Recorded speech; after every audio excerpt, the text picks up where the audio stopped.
سماعت فرمائیے اس سلسلے کا 12واں اور آخری محاضرہ فقہ اسلامی دور جدید میں۔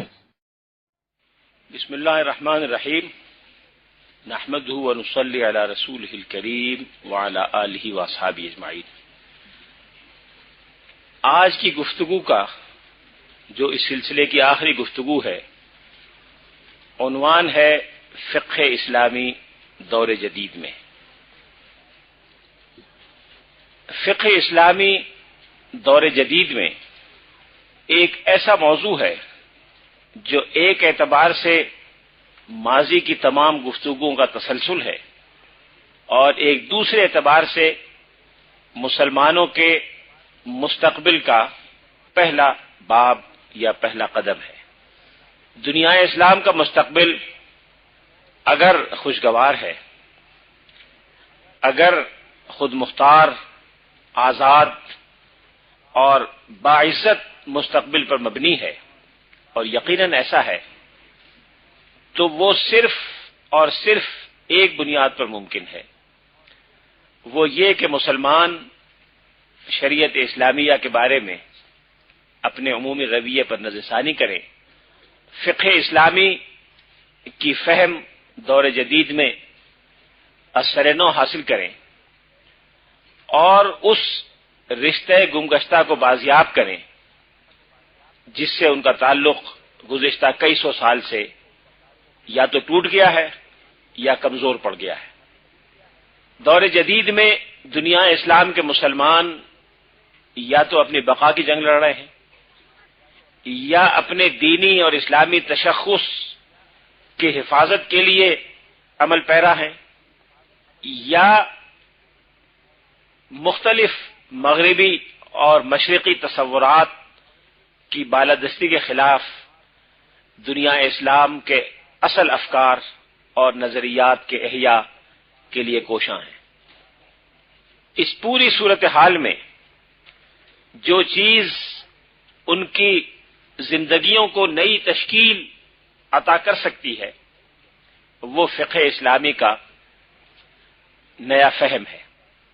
فقہ اسلامی کے نئے فہم سے مراد یہ نہیں ہے کہ یہ فہم ماضی کے فہم سے مختلف ہوگا، یہ فہم ماضی کے فہم ہی کا تسلسل ہوگا، یہ فہم صدر اسلام کے ائمہ مجتہدین کی فہم کا تسلسل اور احیاء ہوگا۔ جس انداز سے اسلام کے ابتدائی 300-400 سال میں فقہ اسلامی نے ان کی رہنمائی کی، اسی انداز کی رہنمائی فقہ اسلامی مسلمانوں کے مستقبل کے لیے کر سکتی ہے اور انشاءاللہ کرے گی۔ جس چیز کی ضرورت ہے وہ دو چیزیں ہیں۔ پہلی چیز تو یہ ہے کہ گزشتہ 300-400 سال کے دور زوال میں جہاں مسلمانوں میں اور بہت سی کمزوریاں پیدا ہوئیں، وہاں فقہ کے بارے میں ان کے رویے میں ایک جمود اور ایک ٹھہراؤ کسی کیفیت سامنے آئی۔ اس جمود اور اس ٹھہراؤ کے اسباب کیا تھے، اس پر ایک لمبی گفتگو کی جا سکتی ہے جو آج کے موضوع سے باہر ہے، لیکن یہ امر واقعہ ہے کہ گزشتہ 300 سال کے دوران جس طرح مسلمانوں کے دوسرے شعبہ زندگی میں ایک جمود اور انحطاط پیدا ہوا ہے، اسی طرح فقہ اسلامی میں ان کی فہم، فقہ اسلامی کے بارے میں ان کے رویے اور فقہ اسلامی کے بارے میں ان کی تحقیق، تصانیف، افتاء، تدریس، غرض ہر چیز کے بارے میں ایک جمود اور انحطاط 20ویں صدی کے وسط تک محسوس ہوتا تھا۔ 20ویں صدی کا وسط بالخصوص اور 20ویں صدی کا آغاز بالعموم فقہ اسلامی میں ایک نئے دور کا آغاز ہے۔ آج کی گفتگو میں فقہ اسلامی کے اسی نئے دور کا مطالعہ مقصود ہے۔ اس میں یہ دیکھنے کی بھی کوشش کی جائے گی کہ جب 20ویں صدی کا آغاز ہوا تو فقہ اسلامی کہاں تھی، کس مرحلے پر اور کس پلیٹ فارم پر کھڑی تھی، 20ویں صدی میں کیا تبدیلیاں واقع ہوئیں، آج مسلمان کن حالات سے دوچار ہیں، اور فقہ اسلامی کے بارے میں مستقبل میں ان کا رویہ کیا ہونا چاہیے۔ 19ویں صدی کے اواخر میں فقہ اسلامی میں دو بڑے واقعات رونما ہوئے. ایک بڑا واقعہ جو سب سے اہم تھا وہ یہ ہوا کہ 19ویں صدی کا تقریباً پورا عرصہ مسلمانوں اور مختلف مغربی طاقتوں کے درمیان پہلی بار براہ راست ٹکراؤ کا زمانہ ہے. مختلف مغربی طاقتوں نے دنیا اسلام پر قبضہ کیا. دنیا اسلام کی سب سے بڑی قوت سلطنت عثمانیہ کے براہ راست روابط مغربی ممالک سے شروع ہوئے. تجارت، سفارت، جنگ، صلح، معاہدات اور اس طرح کے بہت سے نئے تعلقات سلطنت عثمانیہ اور مختلف مغربی طاقتوں کے درمیان سامنے آنے لگے. سلطنت عثمانیہ کی کمزوری، مغربی طاقتوں کی قوت اور بالادستی، سلطنت عثمانیہ کا فقر و فاقہ اور کمزوری، مغربی طاقتوں کی وسائل اور استغنا، ان سب چیزوں نے مل کر بعض ایسے مسائل کو جنم دیا جن کے بارے میں فقہی جواب مسلمانوں کے پاس دستیاب نہیں تھا. مثال کے طور پر جب سلطنت عثمانیہ کی تجارت بڑے پیمانے پر مغربی طاقتوں بالخصوص فرانس، جرمنی، پروشیا اور ہنگری وغیرہ کے ساتھ ہوئی تو اس تجارت کے نتیجے میں بہت سے ایسے مسائل سامنے آئے جو اس سے پہلے مسلمانوں میں پیدا نہیں ہوئے تھے اور فقہاء اسلام نے ان پر غور نہیں کیا تھا. ان میں سے ایک اہم مسئلہ انشورنس اور سیکیورٹی کا تھا. اس زمانے میں اس کو سیکیورٹی کہا جاتا تھا، جس کے لیے عربی زبان کی اصطلاح سوکرہ عام ہوئی جو انگریزی لفظ کا معرب تھا. 19ویں صدی کے اواخر کے فقہاء اسلام کے ہاں یہ سوال پیدا ہوا کہ سوکرہ کے نام سے جو رواج مغربی دنیا میں رائج ہے یہ شرعاً جائز ہے کہ ناجائز؟ اگر جائز ہے تو اس کی حدود کیا ہیں، ناجائز ہے تو اس کے اسباب کیا ہیں، اور اگر مسلمانوں سے یہ مطالبہ کیا جائے کہ وہ اس کو بالکل چھوڑ دیں تو اس کے متبادل کیا طرز عمل اختیار کریں. یہ اور اس طرح کے بہت سے مسائل 19ویں صدی کے اواخر میں مسلمانوں کے سامنے آنے شروع ہوئے. پھر چونکہ مسلمان تاجر بڑی کثرت سے مغربی دنیا میں سامان لانے اور لے جانے لگے، مغربی دنیا کے تجارتی قافلے دنیا اسلام میں آ رہے تھے، ان کی بحری کمپنیاں بڑے پیمانے پر مال لے کے آ رہی تھی، اس لیے اس بات کی ضرورت پیش آئی کہ اسلام کے قانون تجارت کو خاص طور پر اس طرح مدون اور مرتب کر دیا جائے کہ اس کے نتیجے میں جب مسائل پیدا ہوں تو ایک مسلمان اور غیر مسلم دونوں کو یہ معلوم ہو کہ ان کے حقوق اور فرائض کیا ہیں. اس سے پہلے 19ویں صدی کے وسط تک فقہ اسلامی غیر مدون قانون تھی جس کا میں تفصیل سے تذکرہ کر چکا ہوں. اس کی حیثیت انگلستان کے کامن لاء کی تھی جو باقاعدہ دفعات کی شکل میں مرتب نہیں تھا. جیسے کامن لاء دفعات کی شکل میں مرتب قانون نہیں تھا بلکہ بہت سی کتابوں میں بہت سے مباحث اور نظریات کی شکل میں بکھرا ہوا تھا، اور عدالت کا کام یہ ہوتا تھا کہ جب کوئی مقدمہ سامنے آئے تو ان کتابوں میں تلاش کرے کہ کسی صورتحال کے لیے متعلقہ قانون کون سا ہے اور جس قانون کو وہ متعلقہ قانون قرار دے اس کے مطابق اس مقدمے کا فیصلہ کر دے. یہی کیفیت فقہ اسلامی میں تھی کہ فقہ کی وہ کتابیں جن کا کل میں نے تذکرہ کیا وہ اور اس طرح کی ہزاروں کتابیں کتب خانے میں موجود تھیں. قاضی صاحبان ان کتابوں سے استفادہ کر کے یہ طے کرتے تھے کہ یہ فتویٰ یا یہ قول یا یہ اجتہاد یہاں اس صورتحال میں متعلق اور ریلیونٹ ہے جس کی بنیاد پر اس مقدمے کا فیصلہ کیا جانا چاہیے، اور وہ اس کا فیصلہ کر دیا کرتے تھے. ان اجتہادات یا ان فتاوی کا حکمرانوں سے یا حکومت سے کوئی تعلق نہیں تھا، یہ فقہاء اسلام اپنے طور پر کتابوں میں لکھ رہے تھے. گویا اس وقت تک قانون کا ہر شعبہ، قانون کی ہر دفعہ، قانون کا ہر حکم حکمرانوں کے اثر رسوخ سے کلی طور پر آزاد اور باہر تھا. لیکن یہ ایک ایسی صورتحال تھی جس کی وجہ سے اس بات کی ضرورت پیش آئی کہ یہ قوانین جو ہزاروں کتابوں میں بکھرے ہوئے ہیں، جن سے ہر شخص نہ واقف ہو سکتا ہے نہ اس کا ماہر ہو سکتا ہے، اس کی ضرورت کی خاطر اس کو ایک الگ کتاب کی شکل میں مرتب کر دیا جائے. خاص طور پر مسلمان تاجروں نے اور ان سے معاملہ کرنے والے غیر مسلم تاجروں نے اس کا مطالبہ کیا۔ آپ اندازہ کریں کہ فرض کیجئے آپ اس زمانے میں کوئی تاجر ہوتی یا تجارت کر رہی ہوتی اور آپ کا کوئی امپورٹ ایکسپورٹ کا کاروبار جرمنی یا فرانس کے کسی تاجر سے ہو رہا ہوتا، تو وہ یہ جاننا چاہتا کہ آپ کے ملک میں تجارت کے قوانین اور احکام کیا ہیں۔ اگر آپ نے میرے واجبات ادا نہ کیے تو میں آپ کی عدالت میں کیسے اور کس قانون کی بنیاد پر اپنا حق وصول کر سکتا ہوں، مجھے یہ بتایا جائے کہ میرے حقوق کیا ہیں۔ اب آپ کے لیے یہ کہنا بڑا دشوار تھا کہ فقہ حنفی کی کتابیں ہیں، اس میں جا کے دیکھ لو، یہ کوئی نہیں کر سکتا تھا۔ آپ کو اسے دو ٹوک انداز میں بتانا چاہیے تھا کہ یہ قانون ہے جس کی بنیاد پر تمہارے حقوق و فرائض متعین ہوں گے۔ اس طرح کے اسباب کی بنا پر سلطنت عثمانیہ میں یہ طے کیا گیا کہ فقہ اسلامی جو اب تک غیر مدون اور غیر تحریری ذخیرے کے طور پر چلی آ رہی تھی، غیر تحریری سے مراد ایک قانون کی شکل میں تحریری نہیں تھی، اس کو اب ایک مرتب اور مدون قانون کے طور پر تیار کیا جائے۔ چنانچہ سلطنت عثمانیہ میں ماہرین کی کمیٹی بنائی گئی، جس میں سلطنت عثمانیہ کی جو مجلس شورا تھی اس کے ارکان بھی تھے، بعض جج صاحبان بھی تھے، اور علامہ ابن عابدین شامی جن کا کل میں نے تذکرہ کیا تھا، جو متاخرین میں سب سے بڑے حنفی عالم تھے، ان کے صاحبزادے علامہ ابن عابدین وہ بھی شریک تھے۔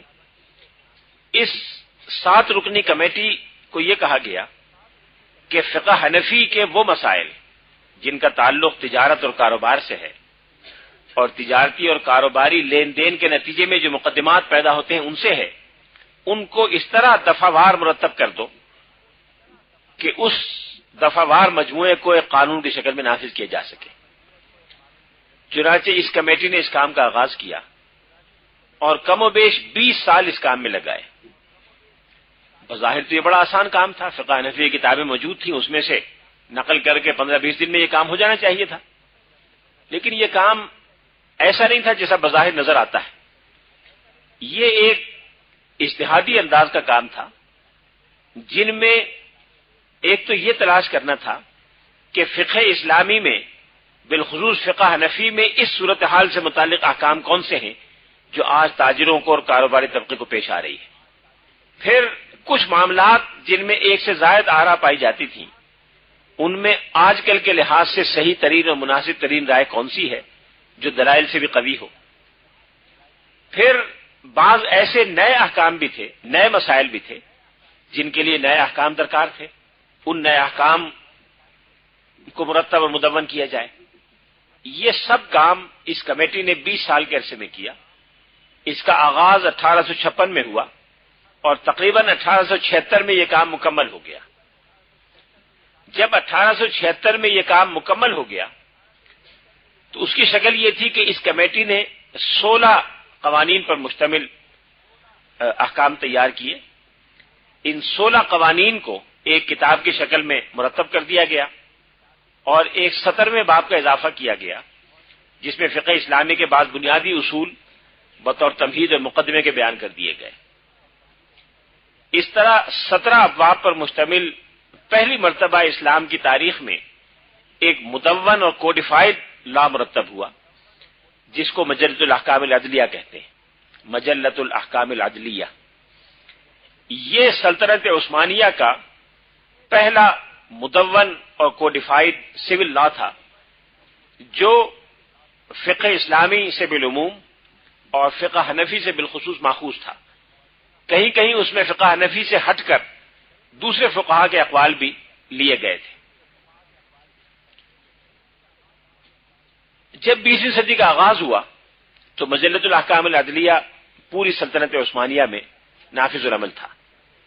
سلطنت عثمانیہ اس زمانے میں مشرقی یورپ کے کئی ممالک، ترکی، سینٹرل ایشیا کا کچھ حصہ، عراق، شام، فلسطین، لبنان، الجزائر، لیبیا، تیونس، مصر، ان سب علاقوں پر بالواسطہ یا بلا واسطہ اثر انداز تھی۔ ان سارے علاقوں میں مجلۃ الاحکام العدلیہ نافذ العمل رہا، اور گویا 20ویں صدی نے جب فقہ اسلامی کو انہیرٹ کیا تو فقہ اسلامی کی کوڈیفیکیشن کی پہلی مثال بھی 20ویں صدی کو 19ویں صدی سے ملی۔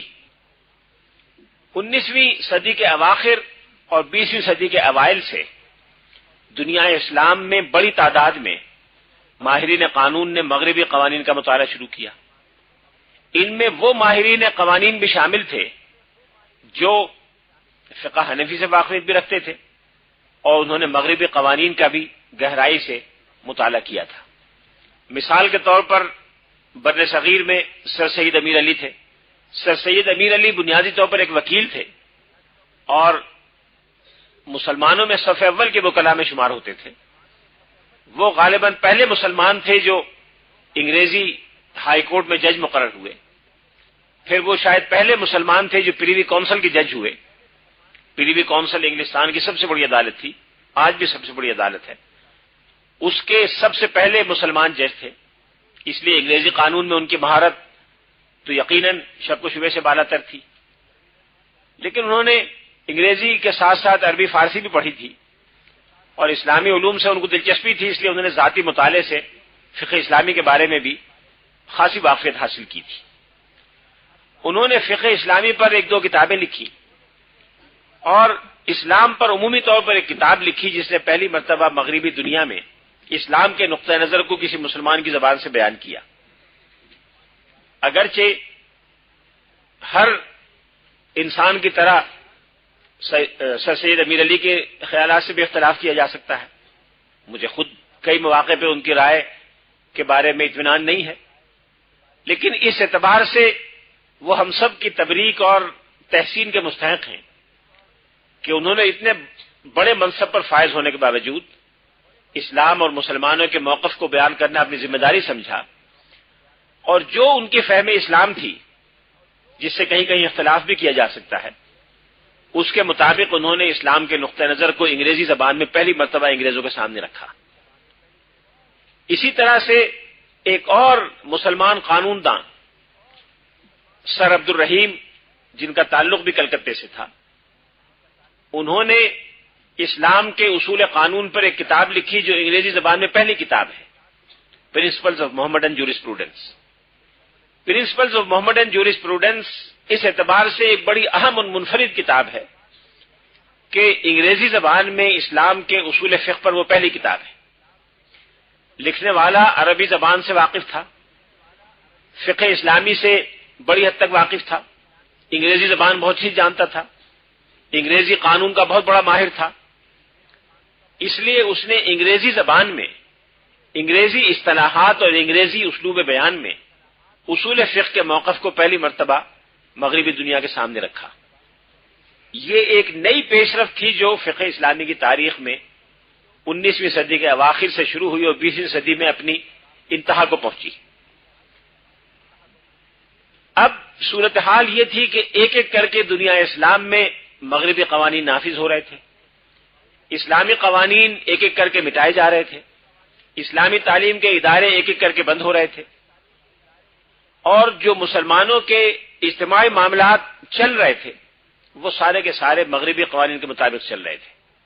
عرب دنیا میں فرانسیسی قوانین کے مطابق، بر صغیر میں انگریزی قوانین کے مطابق، سینٹرل ایشیا میں روسی قوانین کے مطابق، انڈونیشیا میں ولندیزی قوانین کے مطابق، اور جہاں جہاں جس مغربی طاقت کو قبضے کا اتفاق ہوا یا موقع ملا وہاں اس مغربی طاقت کے قوانین کے مطابق ملک کا نظام چل رہا تھا۔ ظاہر ہے 19ویں صدی کے اواخر یا 20ویں صدی کے شروع میں تو مسلمان اس قابل نہیں تھے کہ اسلامی قوانین کے نفاذ کا مطالبہ کر سکیں یا مطالبے کے بارے میں سوچ بھی سکیں، لیکن جیسے جیسے حالات بہتر ہوئے اور مسلمان اہل علم نے اس صورتحال پر غور کرنا شروع کیا تو یہ مطالبہ سامنے آتا گیا کہ نئے حالات میں اسلامی قوانین پر نئے انداز سے غور کیا جائے۔ اس ضرورت کا احساس بہت سے لوگوں کو ہوا، لیکن جس شخصیت نے سب سے زیادہ شدت سے اس کا احساس کیا وہ علامہ اقبال تھے۔ علامہ اقبال نے 1925 میں یہ لکھا کہ میرے نزدیک مذہب اسلام اس وقت زمانے کی کسوٹی پر کسا جا رہا ہے، اور آج اس بات کی ضرورت ہے کہ احکام قرآنیہ کی ابدیت کو ثابت کیا جائے، اور جو شخص زمانے حال کے جورسپروڈنس پر تنقیدی نگاہ ڈال کر یہ ثابت کرے گا کہ قرآنی احکام ابدی شان رکھتے ہیں، وہ بنی نوع انسان کا سب سے بڑا محسن اور اس دور کا سب سے بڑا مجدد ہوگا۔ ان کے نزدیک اس کام کی اتنی اہمیت تھی، وہ خود یہ سمجھتے تھے کہ اس کام کے کرنے میں وہ خود بھی حصہ لے سکتے ہیں۔ انہوں نے یہ چاہا کہ بجائے انفرادی طور پر اس کام کو کرنے کے، اس کام کو اجتماعی شکل دی جائے۔ چنانچہ انہوں نے اپنے زمانے کے بہت سے اہل علم سے رابطہ کیا۔ اپنے زمانے کے مشہور محدث علامہ سید انور شاہ کشمیری کو لکھا کہ آپ لاہور آ جائیں تو میں اور آپ مل کے اس کام کو کریں۔ مولانا شبلی نعمانی کے بارے میں وہ چاہتے تھے کہ وہ لاہور آ جائیں۔ سید سلمان ندوی کے بارے میں انہوں نے چاہا کہ وہ لاہور آ جائیں۔ خود علامہ اقبال نے یہ چاہا کہ وہ کسی ایسے علاقے میں جا کے بیٹھے جہاں چند علماء بھی جمع ہوں اور مل کر اس کام کو کیا جائے۔ آخر میں انہوں نے پنجاب کے مشرقی پنجاب کا ایک ضلع پٹھان کوٹ تھا، اس میں ایک چھوٹا سا گاؤں تھا، وہاں ایک ادارہ قائم کرنے کا فیصلہ کیا۔ ایک صاحب نے اس ادارے کے لیے زمین بھی دے دی۔ اس میں یہ طے کیا گیا کہ ایک نوجوان عالم مولانا سید ابو الاعلی مودودی کو بلایا جائے گا، مولانا وہاں رہیں گے، علامہ اقبال سال میں 6 مہینے کے لیے وہاں جایا کریں گے، اور وہاں بیٹھ کر یہ دونوں اپنے اجتماعی کوشش سے کچھ نوجوان علماء کو تربیت بھی دیں گے اور فقہ اسلامی کی تدوین نو کا کام کریں گے، جس میں جدید دور کی ضروریات کے مطابق اور مغربی تصورات یا مغربی اداروں کی ضروریات کا لحاظ رکھتے ہوئے فقہ اسلامی کو اثر نو مرتب کیا جائے گا۔ اس کی شکل علامہ اقبال کے ذہن میں کیا تھی، وہ کن خطوط پر یہ کام کرنا چاہتے تھے، اس کے بارے میں قطعی یا حتمی اندازہ تو بڑا دشوار ہے، لیکن غالباً وہ یہ چاہتے تھے کہ اسلامی قوانین کو اس طرح سے مرتب کر دیا جائے کہ بقول ان کے احکام قرآنیہ کی ابدیت ثابت ہو اور دور جدید کے جورسپروڈنس پر تنقیدی نگاہ بھی ڈالی گئی ہو اور اس کی کمزوریوں کو واضح کیا گیا ہو۔ لیکن اللہ تعالیٰ کو یہ شاید منظور نہیں تھا یا ابھی اس کے لیے وقت نہیں آیا تھا۔ جب مولانا سید ابو الاعلی مودودی حیدرآباد دکن میں اپنا سب مکان وغیرہ فروخت کر کے وائنڈ اپ کر کے حیدرآباد سے لاہور پہنچے تو یہ غالباً جنوری 1938 کا واقعہ ہے۔ وہ علامہ اقبال سے ملتے ہوئے پٹھان کوٹ گئے، لاہور میں ان سے کئی دن ملاقات کرتے رہے، اور یہ طے ہوا کہ علامہ اقبال کی صحت جیسی بہتر ہوگی وہ پٹھان کوٹ چلے جائیں گے۔ اپریل 1938 میں علامہ اقبال کا انتقال ہو گیا، تو اس کام کا ابتدائی خاکہ بھی تیار نہیں ہو سکا اور یہ نہیں ہو سکا۔ اس سے یہ واضح کرنا مقصود ہے کہ دنیا اسلام کے اس عظیم مفکر اور فرزند کی نظر میں اس کام کی کتنی اہمیت تھی۔ 20ویں صدی میں مغربی قوانین سے دنیا اسلام کے اندر بھی اور دنیا اسلام کے باہر بھی اسلامی قوانین کا یہ ٹکراؤ کا سلسلہ جاری رہا۔ یہ ٹکراؤ مثبت انداز کا بھی تھا اور منفی انداز کا بھی تھا۔ منفی انداز کا ٹکراؤ تو یہ تھا کہ مغربی دنیا کے بے شمار لوگوں نے اور ان کے اثر سے مشرقی دنیا میں بہت سے لوگوں نے اسلامی قوانین کے بارے میں منفی باتیں کی، تنقیدیں تیار کی، جس کے رد عمل میں مسلمان علماء اور فقہاء نے اسلام کے موقف کو بہت زیادہ تفصیل کے ساتھ اور نئے انداز سے بیان کیا۔ مثبت پہلو یہ تھا کہ مغربی قوانین چونکہ گزشتہ 400-500 سال سے دنیا میں نافذ العمل ہیں اور دور جدید کی جتنی توسیعات اور ترقیات ہیں مغربی قوانین ان کے ساتھ ساتھ چل رہے ہیں، اس لیے مغربی قوانین میں بعض بنیادی تصورات وہ ہیں جو صرف دور جدید کے تقاضوں کے پیش نظر سامنے آئے ہیں، اور ان تجربات کی روشنی میں فقہ اسلامی کے موقف کو بیان کرنا نسبتاً آسان ہو گیا ہے۔ پھر دور جدید میں زندگی میں جو تقسیم ہوئی ہے، ریاست کا نظام جس طرح سے مرتب ہوا ہے، بین الاقوامی تجارت نے جو شکلیں اختیار کی ہیں، مغربی قوانین ان شکلوں اور تصورات کے مطابق خود بخود ڈھلتے چلے گئے ہیں۔ اب مسلمانوں کے لیے بڑا آسان ہے کہ ان تمام تصورات اور مسائل کے بارے میں فقہ اسلامی کا موقف معلوم کر سکیں۔ جیسے اگر کوئی کپڑے پر آپ کو نقشہ بنانا ہو، کوئی شخص پینسل سے اس کے نشان لگا دے، اب آپ کا کام صرف رنگ بھرنا ہو تو یہ کام بہت آسان ہو جاتا ہے۔ گویا پینسل سے نقوش بڑی حد تک کھینچے جا چکے، اب ان نقوش کے اندر فقہ اسلامی قرآن مجید اور سنت سے اور مسلمانوں کے فقہی ذخائر سے رنگ بھرنا ہے اور جہاں جہاں جزوی تبدیلی کرنی ہو وہ کرنی ہے. اب یہ کام نسبتاً آسان ہو گیا ہے. یہ اس مغربی قوانین کا جزوی طور پر مثبت پہلو ہے جس نے فقہ اسلامی کو ایک نئی جہت عطا کی. 20ویں صدی کی تقریباً آخری 3/4 اور بالخصوص اس کا نصف ثانی فقہ اسلامی میں ایک نئے دور کا آغاز ہے. عرب دنیا میں خاص طور پر اور غیر عرب دنیا میں عام طور پر فقہ اسلامی پر ایک نئے انداز سے کام ہوا. ایسا کام جس کے مخاطبین مغربی تعلیم یافتہ لوگ تھے، جس کے مخاطبین مسلمانوں میں وہ قانون دان تھے جو مغربی قوانین اور افکار سے متاثر ہیں. یہ کام عرب دنیا میں زیادہ کامیابی کے ساتھ ہوا، غیر عرب دنیا میں اتنا کامیابی کے ساتھ نہیں ہوا. شاید اس کے 2 اسباب تھے. پہلا اور سب سے اہم سبب تو یہ معلوم ہوتا ہے کہ مغربی دنیا میں زبان کا کوئی مسئلہ نہیں تھا اور زبان دونوں کے درمیان رکاوٹ نہیں تھی. ہمارے یہاں لینگویج بیریئر تھا. علماء کرام انگریزی نہیں جانتے، قانون داں حضرات عربی نہیں جانتے، اس لیے نہ علماء اپنی بات ان تک پہنچا سکتے ہیں نہ وہ اپنی بات علماء تک پہنچا سکتے ہیں. اس لیے کوئی میٹنگ پوائنٹ نہیں تھا. عرب دنیا میں مغربی قوانین ان کے یہاں عربی میں ترجمہ ہو کے نافذ ہوئے. اس اعتبار سے وہ ہم سے بہتر تھے کہ انہوں نے اپنی زبان نہیں چھوڑی، مغربی قوانین کا عربی میں ترجمہ کیا اور پھر اس کو نافذ کیا، اور قانون کے بارے میں جو کچھ سوچا جو کچھ لکھا وہ عربی میں لکھا. اس لیے عربی میں سوچنے اور لکھنے کے 2 فائدے ہوئے جو ہمارے یہاں نہیں ہو سکے. ایک فائدہ تو یہ ہوا کہ عربی زبان کا اپنا ایک مزاج ہے جس سے اسلامک اسپرٹ کو الگ نہیں کیا جا سکتا. جب مغربی قوانین کو عربی میں لکھا گیا تو کچھ نہ کچھ اسلام ان مغربی قوانین میں بھی داخل ہو گیا عربی زبان کی وجہ سے. دوسرا فائدہ یہ ہوا کہ چونکہ وہ لوگ عربی زبان ہی میں سب کام کر رہے تھے تو وہ فقہ اسلامی سے اتنے غیر مانوس اور اتنے دور نہیں تھے جتنا ہمارا وہ طبقہ جو انگریزی ہی لکھتا پڑھتا اور بولتا ہے اور عربی یا اردو سے ناواقف ہے. آج تو انگریزی میں اسلام پر بے شمار کتابیں ہیں، ساری سیاہ ستہ کا ترجمہ موجود ہے، اسلام پر ہزاروں کتابیں مسلمانوں کی لکھی ہوئی موجود ہیں. آج سے 100 سال پہلے کا ماحول دیکھیں جب مسلمانوں کے ہاتھ کی لکھی ہوئی اچھی کتابیں 2-4 سے زیادہ نہیں ہوں گی. اس لیے وہ طبقہ جو انگریزی نظام کا تیار شدہ تھا وہ اسلام سے اتنا ہی دور تھا جتنا کوئی انگریز. اس لیے ہمارے یہاں اس طبقے میں جو بہت پیدا ہوا تھا وہ وقت کے ساتھ ساتھ بڑھتا چلا گیا یا کم از کم نہیں ہوا. عرب دنیا میں اگر کوئی بہت تھا بھی تو وہ وقت کے ساتھ ساتھ کم ہوتا چلا گیا. اس لیے کہ ایک تو فقہائے اسلام نے ان نئی اصطلاحات، نئے انداز اور نئے محاورے میں فقہ اسلامی پر کتابیں لکھی جس کے مخاطبین یہی لوگ تھے جو قانون داں اور وکلاء اور جج صاحبان تھے. دوسری طرف ان قانون داں اور جج صاحبان نے عربی زبان جاننے کی وجہ سے وہ دوری محسوس نہیں کی جو فقہ اسلامی سے ہو سکتی تھی اگر وہ عربی زبان نہ جانتے. اس لیے یہ کام عرب دنیا میں زیادہ کامیابی کے ساتھ ہوا.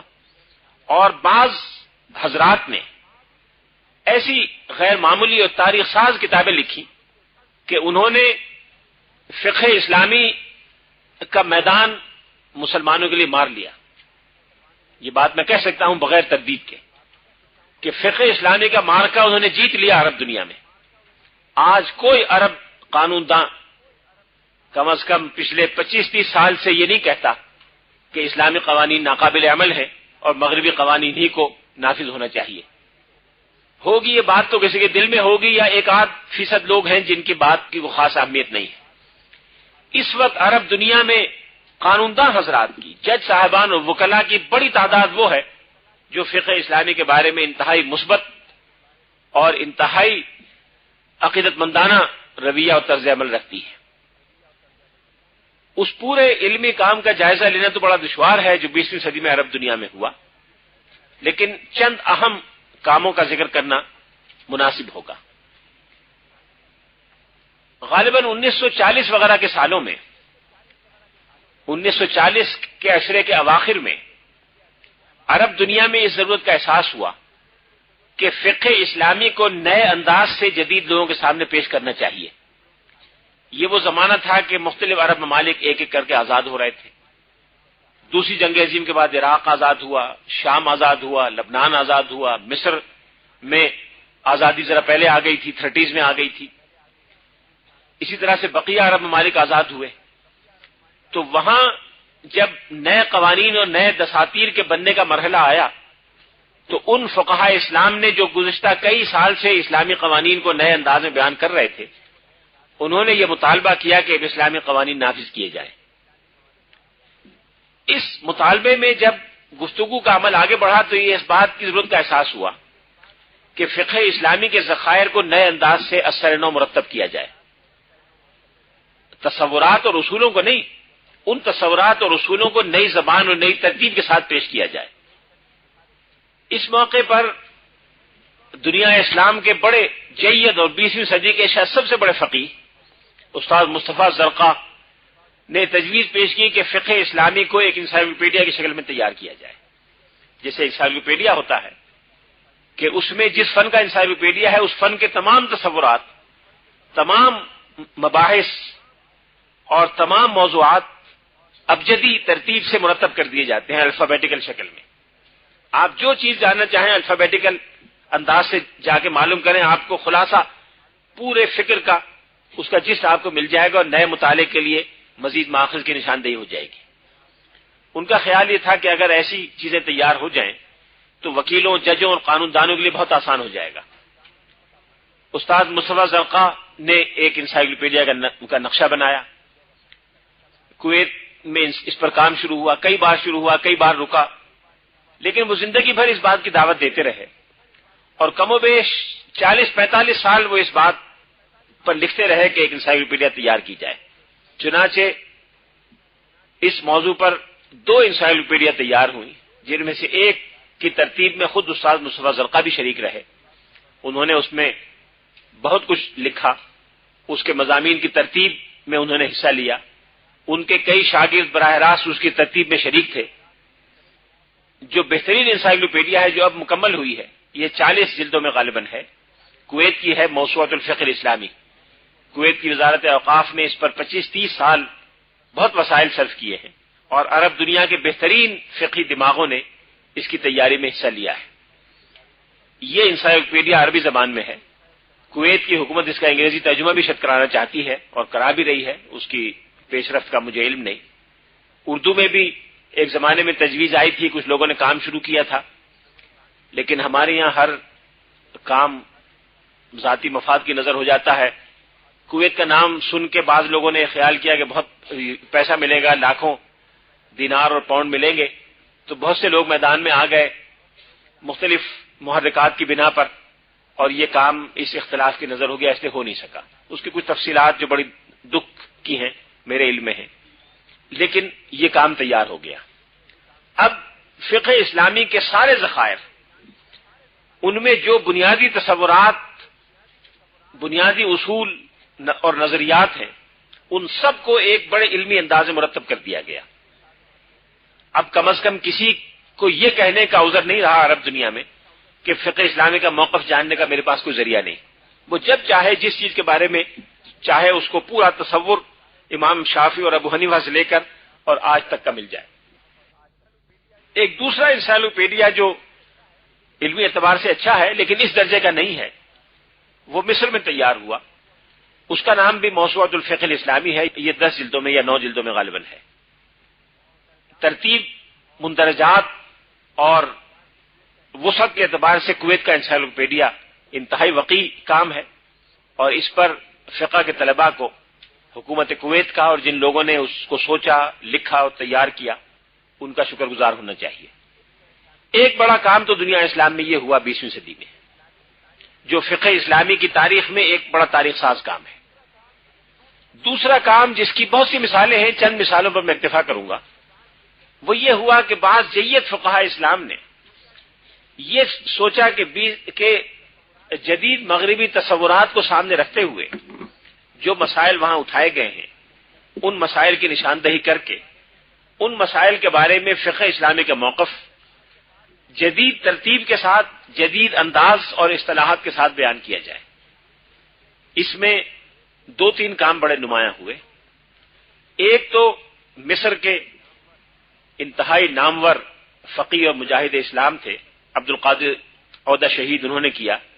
اخوان مسلمون کے تھے جمال ناصر نے انہیں 1954 میں پھانسی دے دی تھی، لیکن ان کا کام اتنا غیر معمولی ہے، 2 جلدوں میں ہے، التشریع الجنائی الاسلامی مقارنا بالتشریع الوضعی، اسلام کا قانون فوجداری جدید قانون فوجداری سے تقابل کے ساتھ۔ یہ کتاب 2 ضخیم جلدوں میں ہے اور فوجداری قانون پر اسلام کے پورے ذخیرے میں بہترین کتاب ہے۔ اس سے بہتر کوئی کتاب فقہ اسلامی کے ذخیرے میں اسلام کے قانون فوجداری کا موقف بیان کرنے والی نہیں ہے۔ کوئی شخص جو فقہ اسلامی کا طالب علم ہو، فوجداری قانون کو دیکھنا چاہتا ہو، وہ اس کتاب سے مستغنی نہیں ہو سکتا۔ اس کا اردو ترجمہ بھی ہوا ہے، انگریزی ترجمہ بھی ایک ڈیفیکٹو سا ہے، اور اس کے درجنوں اور سینکڑوں ایڈیشن اس کتاب کے نکلے ہیں۔ اسی طرح سے فقہ اسلامی کا ایک اہم مسئلہ تھا مشارکہ و مضاربہ کا، جس کے بارے میں دنیا اسلام میں اس بارے میں اتفاق رائے ہے کہ دور جدید کے بینکاری کے تقاضے اور دور جدید کے کارپوریٹ فائنینسنگ کے تقاضے جس ادارے کے ذریعے پورے ہو سکتے ہیں وہ مشارکہ و مضاربہ کا ادارہ ہے۔ مشارکہ اور مضاربہ کو نئے انداز سے اس طرح مرتب کیا جائے یا ری اسٹرکچر کیا جائے کہ آج کل جو مثبت کام کارپوریٹ فائنینسنگ کے ذریعے کیے جا رہے ہیں وہ سارے کام کیے جا سکیں۔ اس کام کے لیے ضرورت تھی کہ پہلے یہ دیکھا جائے کہ دور جدید میں کارپوریٹ فائنینسنگ کیسے ہوتی ہے، کارپوریٹ یعنی اجتماعی کاروبار کیسے ہوتا ہے، اجتماعی کاروبار کے قوانین و شکلیں کیا کیا ہیں، ان قوانین میں کون سی چیزیں ہیں جو شرعاً قابل اعتراض ہیں اور اسلامی شریعت سے متعارض ہیں، کون سی چیزیں ہیں جو اسلامی شریعت سے متعارض نہیں ہیں، اور کون سی ہیں جن کو جزوی تبدیلی سے اسلامی شریعت سے ہم آہنگ کیا جا سکتا ہے۔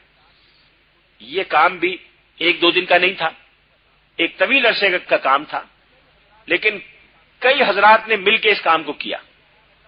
جن حضرات نے مل کے اس کام کو کیا ان میں 3 نام بڑے نمایاں ہیں۔ ایک مصر کے فقیہ تھے، جامعہ ازہر کے استاد تھے، شیخ علی الخفیف۔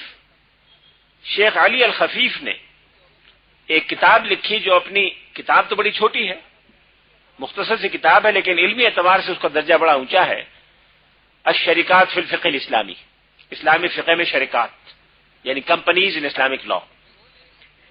لیکن انہوں نے یہ کیا کہ آج کل کے دور میں کمپنیوں کا جو نظام اور تصور ہے اس کو سامنے رکھ کر فقہ اسلامی میں شرکات کے بارے میں جو کہا گیا اس کو اس انداز سے مرتب کر دیا۔ اب آج کل کے ایک عرب کارپوریٹ فائنانسر کے لیے یہ سمجھنا بہت آسان ہو گیا کہ فقہ اسلامی کی روح سے کارپوریٹ فائنانسنگ کی کیا کیا شکلیں ہو سکتی ہیں۔ اس کے بعد اور 2-3 حضرات نے شرکات پر کتابیں لکھی۔ ایک ہمارے دوست تھے، اردن میں وزیر اوقاف بھی رہے، ڈاکٹر عبدالسلام العبادی، ان کی کتاب ہے 2 جلدوں میں۔ اسی طرح سے ان سے پہلے شیخ عبدالعزیز الخیاط ایک بزرگ تھے، ان کی کتاب 2 جلدوں میں الشریکات فی الفقہ الاسلامی۔ شیخ عبدالعزیز خیاط، شیخ علی الخفیف اور کئی دوسرے حضرات نے مل کر وہ کام کیا جس سے ایک بنیاد بن گئی، اور بعد میں آنے والوں نے بڑی تعداد میں اسلام کے پورے کارپوریٹ فائنینسنگ کے تصور کو ایک نئے انداز سے مرتب کر دیا۔ جب اسلام میں کارپوریٹ فائنینسنگ کا تصور ایک نئے انداز سے مرتب ہو گیا تو اب بقیہ معاملات پر کام کرنا آسان ہو گیا۔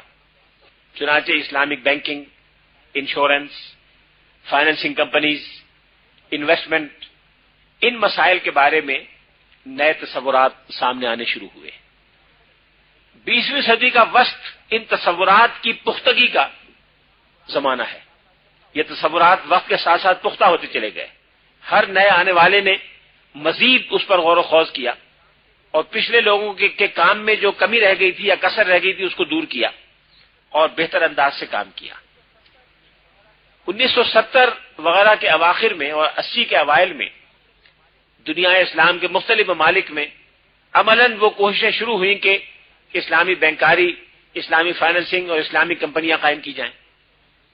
سعودی عرب میں کوششیں ہوئیں، مصر میں ہوئیں، پاکستان میں ہوئیں، ایران میں ہوئیں، سوڈان وغیرہ میں ہوئیں۔ اب اس بات کی ضرورت محسوس ہوئی کہ اس سارے کام کا جائزہ لے کر اور عملی طور پر ہدایات تیار کی جائیں کہ اس کام کو شروع کیسے کیا جائے۔ چنانچہ اب اس کام کی ایک اجتماعی شکل سامنے آئی۔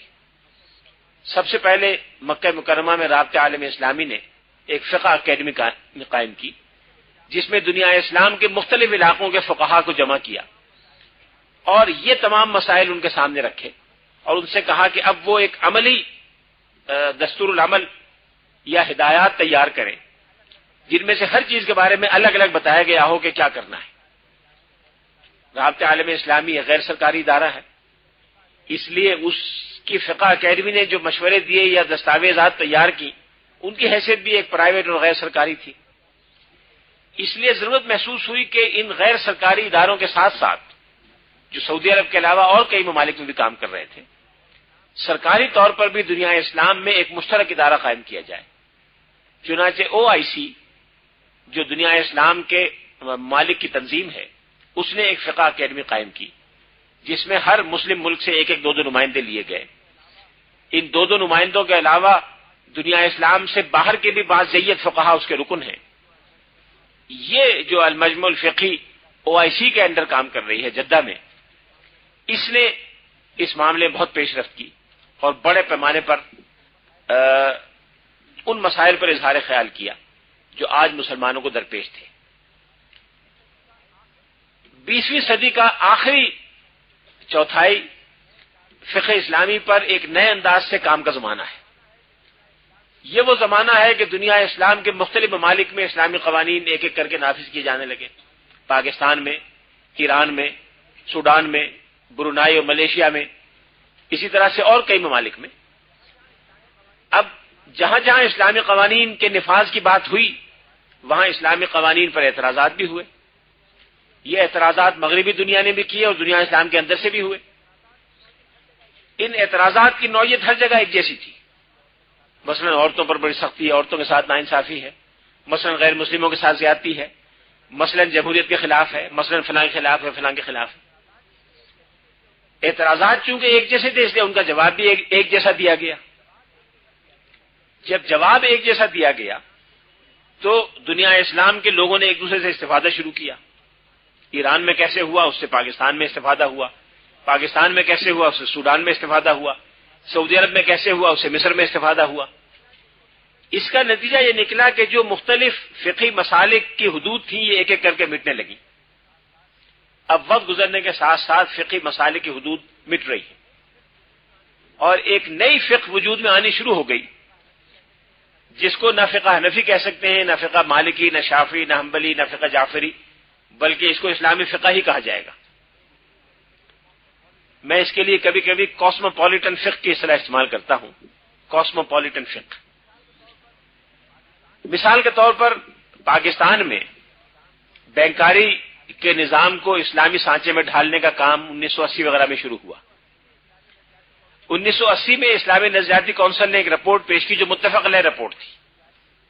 اس رپورٹ کی تیاری میں ماہرین بینکاری بھی شامل تھے۔ پاکستان کے تمام بڑے بڑے بینکوں کے سربراہ یا سینئر نمائندے اس رپورٹ کی تیاری میں شریک تھے۔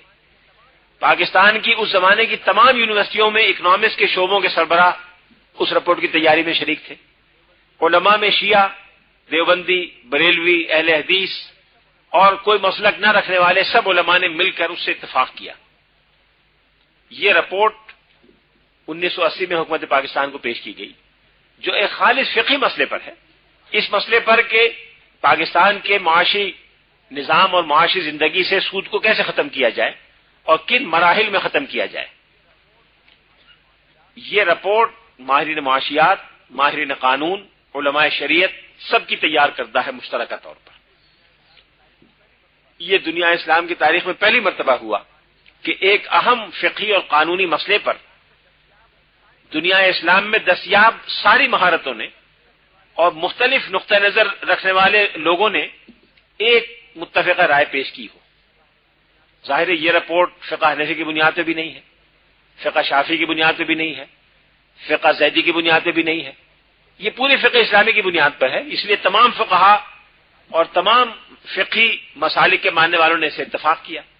اس کا عربی میں ترجمہ ہوا، اس کا ملے زبان میں ترجمہ ہوا، اس کا بنگلہ میں ترجمہ ہوا، اردو میں ترجمہ ہوا اور دنیا میں ہر جگہ اس سے استفادہ کیا جا رہا ہے۔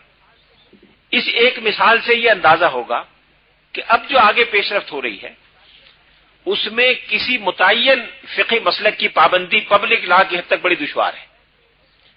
اس کی وجہ یہ ہے کہ مختلف فقہوں میں بعض ایسے اجتہادات پائے جاتے ہیں جو آج کے دور میں مشکل معلوم ہوتے ہیں، جبکہ دوسری فقہ میں اس کا حل موجود ہے۔ ایک مثال میں سمجھنے کے لیے عرض کرتا ہوں کہ کیا ہے۔ ظاہر فقہاء اسلام نے جب یہ اجتہادات مرتب کیے تھے یہ مسائل یا یہ حالات ان کے سامنے نہیں تھے، یہ صورتحال تو سامنے ان کے نہیں تھی، انہوں نے تو ایک دوسرے ماحول میں یہ اجتہادات مرتب کیے تھے۔ اس لیے جہاں حالات کے بدلنے سے رائے بدلی جانی چاہیے وہاں اس پہ غور کرنا چاہیے۔ مثلا ایک سوال یہ پیدا ہوا کہ اگر کوئی شخص آپ سے وعدہ کر لے تو کیا اس وعدے کی کوئی قانونی حیثیت ہے یا اخلاقی حیثیت بھی ہے؟ میں آپ سے عرض کر چکا ہوں کہ مختلف معاملات ایسے ہیں جن میں دو حیثیتیں ہوتی ہیں، ایک وہ جو فیما بینہ و بین الناس کہلاتی ہے لوگوں کے درمیان، جس کا عدالتیں نوٹس لیں گی اور فیصلہ کریں گی، ایک پہلو ہوتا ہے فیما بینہ و بین اللہ، آپ کے اور اللہ کے درمیان، جس میں عدالت دخل نہیں دے گی، آپ جانے اور آپ کا ضمیر جانے، اللہ تعالیٰ روز قیامت آپ سے باز پرس کرے گا۔ اس پس منظر میں یہ سوال اٹھا کہ اگر کوئی وعدہ کسی شخص سے کر لیا جائے تو اس وعدے کی حیثیت کیا ہے؟ کیا قضاً اس کا نفاذ ہو سکتا ہے یا وہ محض دیانتاً لازمی ہوگا؟ امام ابو حنیفہ نے فرمایا کہ وعدہ قضاً واجب التعمیل نہیں ہے۔ میں آپ سے وعدہ کر لوں کہ آپ میرے گھر آئیں تو پلاؤ کھلاؤں گا، اور پھر نہ کھلاؤں تو آپ عدالت میں جائے گی جی مجھے پلاؤ نہیں کھلایا، تو اب یہ بظاہر بڑی معقول سی بات معلوم ہوتی ہے کہ عدالت کا معاملہ نہیں ہونا چاہیے، عدالت کو اس میں دخل دینے کی اجازت نہیں ہونی چاہیے۔ امام ابو حنیفہ نے اس سیاق و سباق میں جواب دیا کہ نہیں، کسی وعدے کی پابندی اخلاقی ذمہ داری تو ہے، شرعاً بھی ذمہ داری ہے، لیکن دیانتاً ہے، آپ اور آپ کے ضمیر کے درمیان ہے، اللہ تعالیٰ قیامت میں پوچھے گا کیوں پابندی نہیں کی، آپ کو جواب دے سکیں تو دیں۔ امام مالک نے فرمایا کہ اگر کسی وعدے کے نتیجے میں کوئی شخص کسی ذمہ داری کو اپنے اوپر لے لے اور اس ذمہ داری کے پورا نہ ہونے کی وجہ سے اس کا کوئی نقصان ہو جائے تو اس وعدے کی پابندی لازمی ہے، قضاً بھی۔ اب آپ دیکھیں یہاں بالبداہت امام مالک ایک ایسے نتیجے پر پہنچے جو شاید امام ابو حنیفہ کے سامنے نہیں تھا، یہ اختلاف سامنے رکھیں۔ اچھا، دونوں کی اجتہادی رائے ہے، نہ قرآن پاک کی نص صریح میں وہ ہے، نہ یہ ہے، نہ حدیث میں کہیں وہ ہے، نہ یہ، دونوں نے جو سمجھا اپنے اپنے حالات کے لحاظ سے جو مثالیں سامنے تھی اس کو انہوں نے بیان کر دیا۔ اب یہ دو نقطہ نظر ہیں۔ اب آج کل کے زمانے میں آئیں، آج کل کا جو کاروبار ہے پرانے زمانے کی طرح نہیں ہے کہ دو آدمی نے مل کے دکان کھول لی یا ایک آدمی قافلے لے کے چلا گیا، 2 4 5 10 آدمیوں کا مال لے گیا اور جا کے تجارت کر کے آ گیا، دیانتداری تھی، بتا دیا آگے کہ یہ حساب کتاب ہوا ہے، زیادہ سے زیادہ جنہوں نے پیسہ دیا انہوں نے اپنا ایک آدمی ساتھ کر دیا کہ دیکھتے رہو کام ٹھیک ہو رہا ہے۔ لیکن آج کل کیفیت یہ ہے کہ کوئی کاروبار ایسا نہیں جس میں لاکھوں آدمی بیک وقت شریک نہ ہو، کروڑوں بیک وقت شریک نہ ہو۔ بڑے بڑے کاروباروں کے 10 روپے کے شیئر ہیں، اس شیئر کا جس کا جی چاہے خریدے۔ اگر بینکوں کو بطور مضاربہ کمپنی کے چلانا ہے تو جتنے اکاؤنٹ ہولڈرز ہیں وہ سارے اس مضاربہ میں شریک ہوں گے، وہ سب رب المال ہوں گے۔ اب پاکستان میں اکاؤنٹ ہولڈرز کی تعداد کتنی ہے؟ کروڑوں میں ہے، غالباً 3 ساڑھے 3 کروڑ اکاؤنٹ ہولڈرز ہیں۔ 3 ساڑھے 3 کروڑ اکاؤنٹ ہولڈرز کے لیے ممکن نہیں کہ اپنا اپنا آدمی جا کے بھیجیں گے کہ کاروبار صحیح ہو رہا ہے کہ نہیں ہو رہا۔ یہ صورتحال ہے، اس لیے اس پر غور کرنا پڑے گا۔ اتنے بڑے پیمانے پر جو کاروبار ہوتا ہے اس کی شکل یہ ہوتی ہے کہ آپ فرض کیجئے کوئی کمپنی لانچ کرنا چاہتے ہیں تو آپ پہلے، جو قانون آج کل دنیا میں ہر جگہ رائج ہے وہ یہ ہے کہ آپ پہلے اس کمپنی کا تصور اپنے ذہن میں واضح کریں کہ وہ کیا ہے، اس کمپنی کا ایک بنیادی ڈھانچہ تیار کریں جو میمورینڈم آف انڈرسٹینڈنگ کہلاتا ہے، اس میں بتائیں کہ وہ کمپنی کیا کرے گی، اس کا سرمایہ کتنا ہوگا، کتنے پیسے آپ لگانا چاہتے ہیں، کتنے پیسے آپ ابھی دینے کے لیے تیار ہیں، کتنے بعد میں آپ دیں گے، آپ پبلک سے کتنے پیسے لینا چاہتے ہیں شیئرز کے نام پر، ایک کو کہتے ہیں آتھورائز کیپٹل، ایک کو paid up capital, paid up capital کتنا ہوگا، آتھورائز کیپٹل کتنا ہوگا، جو ایکچوئل آپ نے کیا ہے وہ کتنا ہوگا، جو کسی اور شخص نے اگر ذمہ لیا ہے جس کو انڈر رائٹنگ کہتے ہیں وہ کیا ہے۔ یہ کرنے کے بعد آپ کو حکومت کے پاس رجسٹر کروانا پڑتا ہے، اس کے بعد اس کے آرٹیکلز آف ایسوسیشن بنانے پڑتے ہیں جس میں تفصیلی ضوابط لکھے ہوتے ہیں. پھر گورنمنٹ کے قواعد ضوابط کے مطابق آپ اس کا اخبار میں اشتہار دیں.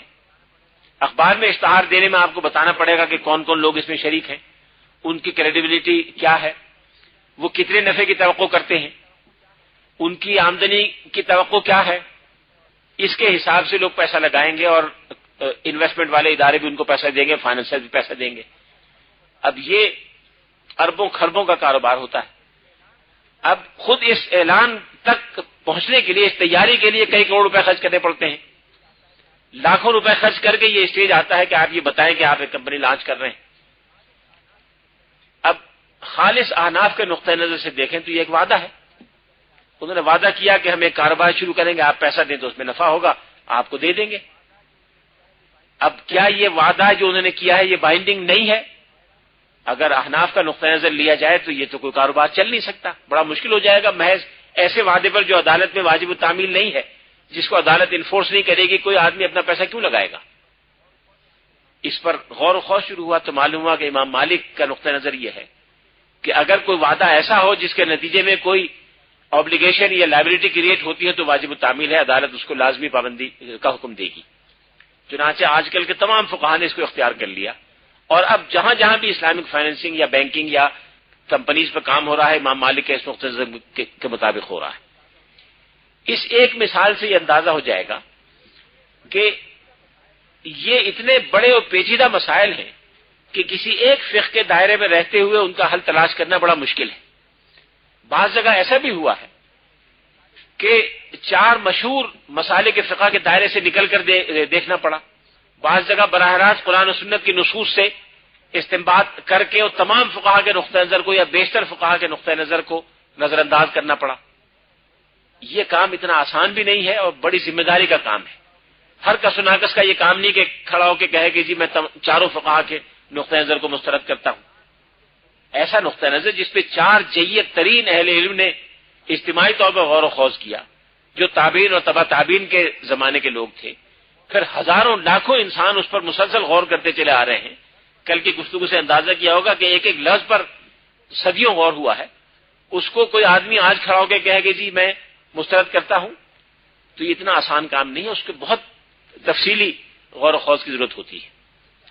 یہ کام 20ویں صدی کی آخری چوتھائی میں شروع ہوا اور آخری چوتھائی سے یہ کام بڑی تیزی کے ساتھ ہو رہا ہے، اور اب الحمدللہ وہ مرحلہ آ گیا ہے 21ویں صدی کے آغاز سے کہ کم از کم اس ایک میدان میں، بقیہ کئی میدانوں میں، لیکن اس ایک میدان میں کارپوریٹ فائنینسنگ اور کاروبار اور تجارت کے میدان میں جتنا علمی کام ہونا تھا وہ تقریباً سارا ہو گیا. ایک حصہ تو ہے جو جاری رہے گا، وہ تو ہمیشہ جاری رہے گا، لیکن جو بنیاد ہے وہ فراہم ہو گئی. اسلامی تجارت کیسے ہو اس کے بنیادی سوالات کے جواب دیے جا چکا. کاروبار کی شکلیں کیا کیا ہو سکتی ہیں اس کے بارے میں درجنوں کتابیں لکھی جا چکی، سینکڑوں بلکہ ہزاروں مقالات لکھے جا چکے. دنیا کی کئی ممالک میں اس پر لیگل فریم ورک جاری ہو گئے، جن میں سے الحمدللہ پاکستان بھی شامل ہے. پاکستان میں اسٹیٹ بینک آف پاکستان نے پچھلے سال ایک لیگل فریم ورک جاری کر دیا ہے جس کی پابندی ہر اس ادارے کو کرنی پڑے گی جو اسلامی بینکاری کا کام کرنا چاہتا. اس لیگل فریم ورک سے باہر کوئی ادارہ پاکستان میں اسلامی بینکاری کے دعوے سے کام نہیں کر سکتا. اس لیگل فریم ورک کی نگرانی کے لیے اسٹیٹ بینک میں ایک شریعہ بورڈ بھی ہے جو ہر بینک کی ذاتی طور پر نگرانی کرتا ہے جو اسلامی بینکنگ کا کام کرنا چاہے، اور شریعت کے احکام کے مطابق جو ڈائریکشن وہ شریعہ بورڈ دے گا وہ ہر بینک کے لیے فائنل اور بائنڈنگ ہے. یہ بڑی پیش رفت ہے، اس سے پہلے نہیں ہوا تھا. لیکن یہاں تک پہنچنے میں جو تیاری درکار تھی اس کے لیے پچھلے 40-50 سال مسلسل کام ہوتا رہا. اب ایک سوال یہ پیدا ہوا تھا کہ جب اسلامی خطوط پر تجارتی ادارے کام شروع کریں گے، وہ بینکاری کے ادارے ہوں یا غیر بینکاری کے ادارے ہوں، وہ سرمایہ کاری کے ادارے ہوں یا عام ادارے ہوں، ان کی جو اکاؤنٹنگ ہے، حسابات کی نگرانی ہے، وہ کیسے ہوگی؟ اکاؤنٹنگ کا سارا تصور مغرب سے ہمارے یہاں آیا ہے. اکاؤنٹنگ کے سارے تصورات مغرب میں پیدا ہوئے ہیں. اکاؤنٹنگ کی جو تربیت ہوتی ہے وہ وہی کے تصورات کے مطابق ہوتی ہے. جو دستاویزات چھپی ہوئی ملتی ہیں، جو پڑھائی جاتی ہیں اسکولوں میں اکاؤنٹنگ کے کورسز میں وہ ساری مغرب سے آئی ہیں. ان تصورات اور ان دستاویزات کی مدد سے اسلامی بینکاری کے ادارے چلانا ممکن نہیں ہے.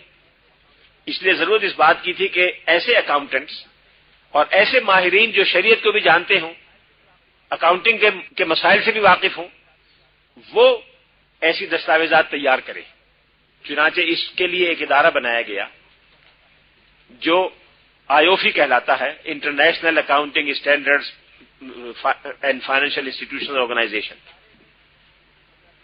اس ادارے نے پچھلے 15-20 سال میں مسلسل کام کیا اور اب ایسی بڑی بڑی دستاویز مرتب کر کے شائع کر دی ہیں جو کسی بھی ادارے کے لیے قابل عمل ہے. دنیا بھر میں آپ نے ISO 9000 کا نام سنا ہوگا، جو انٹرنیشنل اسٹینڈرڈز کا ادارہ ہے. انٹرنیشنل اسٹینڈرڈز کے ادارے نے جو دستاویزات بنائی ہیں، یہ دستاویزات معیار میں اس سے کم نہیں ہیں، بالکل اس معیار کے مطابق ہے. اور دنیا کے ترقی یافتہ سے ترقی یافتہ ماحول میں بڑی سے بڑی کمپنی اور بڑے سے بڑے بینک کو اگر اسلامی بنیادوں پہ کام کرنا ہو، اس کے اکاؤنٹنگ کے تقاضے اس سے پورے ہو سکتے ہیں. یہ کام الحمدللہ ہو گیا اور پاکستان میں شریعہ بورڈ نے اور اسٹیٹ بینک نے ان دستاویزات کو اب پاکستان کے لیے موڈیفائی کرنے کا کام شروع کیا ہوا ہے. جیسے جیسے یہ موڈیفیکیشن تھوڑی تھوڑی درکار ہے، یہ ہوتی جائے گی تو یہ کام بھی آسان ہوتا جائے گا. بظاہر یہ فنی کام ہے، اس کا فقہ سے تعلق نہیں، لیکن یہ فقہی کام ہے.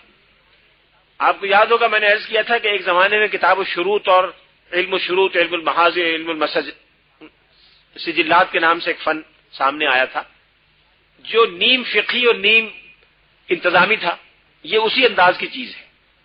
اس میں ایک فقہی عنصر بھی ہے اور اس میں تجربے کا عنصر بھی ہے، دور جدید کی ضرورت اور تقاضوں کا عنصر بھی ہے. اس لیے یہ نئی دستاویزات اب آنی شروع ہو گئی ہیں، یہ دستیاب ہے. ایک مرحلہ ابھی اور تھا جس پر پچھلے 10-12 سال سے کام شروع ہوا ہے، وہ ہے آڈٹ کا. آج کل آڈیٹنگ ایک بہت اہم فن بن گئی ہے. ایسی ایسی فرمیں ہیں جو اربوں روپے کا آڈٹ کرتی ہیں اور جب تک آڈٹ نہ ہو اس کا اعتماد بحال نہیں ہوتا. اگر آپ کے پاس پیسہ ہے، اللہ نے آپ کو دیا ہے اور آپ شیئر لینا چاہتی ہیں، تو آپ یہ جاننا چاہیں گے کہ کون سی کمپنی اچھی چل رہی ہے، کس کا کاروبار کامیاب ہے، کس کا کامیاب نہیں ہے، کہاں کے لوگ دیانتدار ہیں، کہاں کے لوگ دیانتدار نہیں ہیں. اس کے لیے ضروری ہے کہ کوئی غیر جانبدار ادارہ جس کا اس ادارے سے کوئی مفاد وابستہ نہ ہو، وہ ادارے کے حساب کو آڈٹ کر کے بتائے کہ یہ حسابات درست ہیں. اس کے لیے غیر جانبدار آڈیٹنگ کے ادارے کی ضرورت ہے. آڈیٹرز کو ضرورت ہے کہ ان کے سامنے دستاویزات ہوں، وہ پرنسپلز ہوں کہ وہ کیسے اس کو آڈٹ کریں. اس سے شریعہ آڈٹ کا تصور پیدا ہوا. شریعہ آڈٹ کے معنی یہ ہے کہ ایک ادارہ الف یہ دعویٰ کرتا ہے کہ ہم بلا سود بینکاری پہ کام کر رہے ہیں اور ہمارے یہاں غیر سودی انویسٹمنٹ ہوتی ہے. اور فرض کیجئے آپ کو میری ذات پہ اعتماد ہے، آپ نے مجھ سے پوچھا کہ یہ ادارہ ٹھیک کام کر رہا ہے، ہم اس میں پیسہ لگا دیں. میں نے اس سے پوچھا بھائی آپ کیا کر رہے ہیں؟ انہوں نے کاغذ لا کے دکھا دیا کہ یہ کر رہے ہیں. اب میں تو کاغذ دیکھ کے کہہ دوں گا کہ ہاں ٹھیک کر رہے ہیں، لیکن کیا عملاً بھی کر رہے ہیں؟ میں تو روزانہ جا کے ان کے حسابات کو چیک نہیں کر سکتا، ان کے دستاویزات کو. ہر سال یہ چیک کر کے بتانا کہ جو اعلان کیا تھا پہلے، جو لکھا تھا، کیا اسی کے مطابق کاروبار ہو رہا ہے؟ یہ تو آڈٹ کا کام ہے. تو آڈیٹرز وہ ہوں جو شریعت کو جانتے ہوں. اگر وہ یہ چیک کریں کہ کوئی ادارہ بلا سود بینکاری پہ کام کر رہا ہے تو وہ کیسے چیک کریں گے؟ اس لیے شریعہ آڈٹ کے لیے ایسے آڈیٹرز کی ضرورت ہے جو شریعت کو جانتے ہوں اور آڈیٹنگ کے فن کو جانتے ہوں. چنانچہ شریعہ آڈٹ پر ایک کام شروع ہوا ہے، اس کی دستاویزات بھی تیار ہوئی ہیں.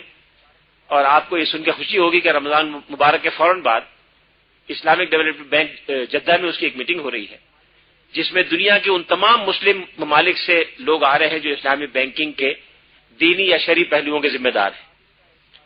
اور وہ مل کر شریعہ آڈٹ کا ایک فارمولہ اور اس کے دستاویزات کو اپروو کریں گے جو پوری دنیا اسلام میں ہر جگہ چلیں گی. یہ مرحلہ بھی پورا ہو جائے گا.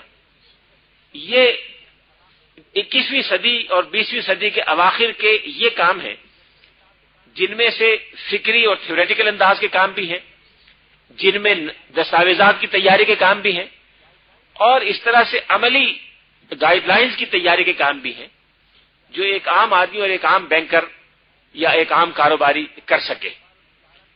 میں نے عرض کیا تھا کاروبار اور تجارت کے اسلامی قوانین پر اپنی گفتگو میں کہ اس وقت فقہ اسلامی کا سب سے اہم حصہ یہ ہو گیا ہے، اس لیے کہ اس وقت کاروبار اور تجارت کے اداروں نے غیر معمولی اہمیت اختیار کر لی ہے۔ ایک زمانہ تھا آج سے 100 سال پہلے، 150 سال پہلے، جب بنیادی کردار ریاست کا ہوا کرتا تھا، ریاست کا رول سینٹرل ہوتا تھا، ریاست نظریے کی علمبردار ہوتی تھی، ریاست نظریے کی محافظ ہوتی تھی، ریاست نظریے کو فروغ دینے میں کام کرتی تھی۔ کمیونسٹ ریاست بنی، اس نے کمیونسٹ نظریے کو فروغ دیا۔ مغربی ریاست تھی برطانیہ کی، اس نے برطانوی نظریات کو دنیا میں پھیلایا، اتنا پھیلا دیا کہ آج تک درد سے بنے ہوئے ہیں۔ اسی طرح سے بڑی بڑی مغربی ریاستوں نے اپنے اپنے نظریات کو پھیلایا، اپنی ثقافت کو پھیلایا۔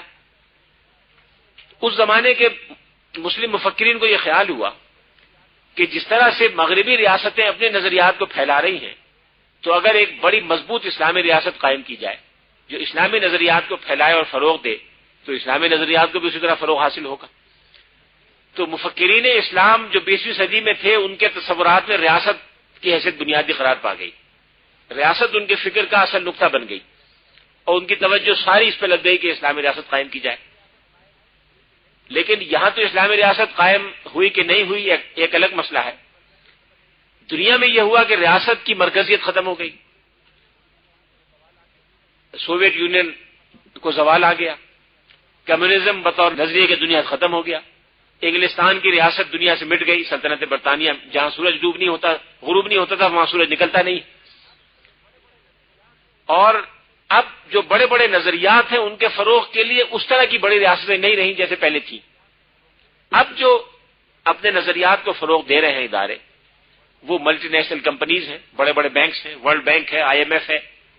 یہ ادارے ہیں جو غیر ریاستی ادارے ہیں، لیکن مالیات اور تجارت ان کے ہاتھ میں ہے۔ اس وقت دنیا کے مستقبل کو بنانے اور بگاڑنے کا، یا دنیا اسلام کو کنٹرول میں رکھنے کا جو سب سے بڑا ذریعہ ہے وہ یہ ادارے ہیں، ملٹی نیشنل کمپنیز اور کارپوریشنز، جن کے پاس دنیا کی معاشی زندگی کی لگامیں ہیں، جن کے پاس دنیا کے معاشی خزانوں کی کنجیاں ہیں، یا ورلڈ بینک اور IMF طرح کے ادارے جن کے بیشتر لوگ مقروض ہیں، اور جو مقروض ہوتا ہے وہ قرض دار کے قبضے میں ہوتا ہے۔ اس لیے اب بظاہر ایسا معلوم ہوتا ہے کہ جو آئندہ آنے والے 25-30 سال ہیں، 40 سال ہیں، مستقبل کا علم اللہ کو ہے، لیکن اندازہ یہ ہوتا ہے کہ آئندہ آنے والے سالوں میں ریاست کا کردار بنیادی نہیں ہوگا، بلکہ ان اداروں کا کردار بنیادی ہوگا، اور پبلسٹی اور میڈیا کے اداروں کا بنیادی ہوگا۔ آج سے 50 سال پہلے یہ بات ممکن تھی کہ آپ اپنے گھر میں بیٹھ جائیں اور ہر چیز سے محفوظ ہو جائیں، لیکن آج نہ گھر میں بیٹھنا ممکن ہے، نہ ہر چیز سے محفوظ ہونا ممکن ہے۔ میڈیا کی یلغار اتنی ہو رہی ہے کہ بیت اللہ میں آپ بیٹھ کے دنیا کے 200-250 چینل آپ دیکھ سکتے ہیں۔ اس لیے یہ توقع کرنا، یہ مطالبہ کرنا کہ یہ چینل بند ہو جائیں گے، ختم ہو جائیں گے، یہ درست نہیں، یہ نہیں ہو سکتا۔ یہ ہوگا، لیکن اس کا سدباب کچھ کرنا چاہیے۔ یہ دو چیزیں ایسی ہیں جس نے ایک نیا چیلنج مسلمانوں کے سامنے پیش کیا ہے۔ پہلے چیلنج کا جواب بہت حد تک مسلمان تیار کر چکے ہیں۔ ملٹی نیشنل کمپنیز، کارپوریشنز اور فائنینشیل انسٹیٹیوشنز کا جو چیلنج ہے اس میں پیش رفت بھی ہو رہی ہے۔ اس میں الحمدللہ یہاں تک پیش رفت ہوئی ہے کہ اب مغربی ادارے اور مغربی بینک اس طرف آ رہے ہیں۔ انگلستان کا ایک بہت بڑا بینک ہے، وہاں کا بتاتے ہیں کہ دوسرا سب سے بڑا بینک ہے بینک آف انگلینڈ کے بعد، ہانگ کانگ شنگھائی بینک۔ اس نے وہ ہانگ کانگ اور شنگھائی دونوں جگہ رجسٹر ہوا تھا، لیکن کام انگلینڈ میں زیادہ کرتا ہے۔ سنا ہے کہ اس نے جو اسلامک پروڈکٹس ابھی لانچ کیے ہیں 2 سال پہلے تک یا 1 سال پہلے تک، اس نے تقریباً 200 بلین پاؤنڈ کا اس کا ٹارگٹ تھا کہ وہ اس سے اٹریکٹ کرے گا۔ اس سے اندازہ کر لیں کہ کتنی بڑی مارکیٹ ہے جو ان اسلامی اداروں کے لیے کھلی ہوئی ہے۔ اگر مسلمان اس طرف آئیں جرأت اور ہمت کے ساتھ تو اس کام کو بہت آسانی کے ساتھ اب کر سکتے ہیں۔ دوسرا چیلنج ابھی جواب دینا باقی ہے، اس پر ابھی مسلمانوں نے غور نہیں کیا۔ کیا کرنا چاہیے؟